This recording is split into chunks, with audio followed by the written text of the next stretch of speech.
Breaking news చూస్తున్నాం. కాంగ్రెస్ ఏడాది పాలన వైఫల్యాలపై బీఆర్ఎస్ ఛార్జ్ షీట్ విడుదల చేయనుంది.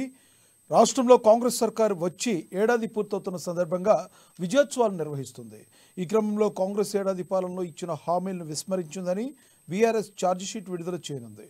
ఉదయం 10 గంటలకు హరీష్ రావు, బీఆర్ఎస్ నేతలు ఛార్జ్ షీట్ విడుదల చేయనున్నారు.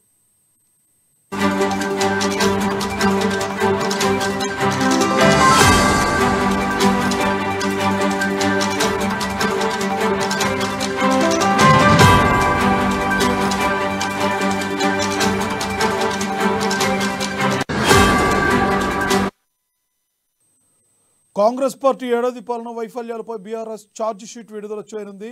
రాష్ట్రంలో కాంగ్రెస్ సర్కార్ వచ్చి ఏడాది పూర్తవుతున్న సందర్భంగా విజయోత్సవాలు నిర్వహిస్తుంది. ఈ క్రమంలో కాంగ్రెస్ ఏడాది పాలనలో ఇచ్చిన హామీలను విస్మరించిందని బీఆర్ఎస్ ఛార్జ్ షీట్ విడుదల చేయనుంది. ఉదయం 10 గంటలకు హరీష్ రావు, బీఆర్ఎస్ నేతలు ఛార్జ్ షీట్ విడుదల చేయనున్నారు.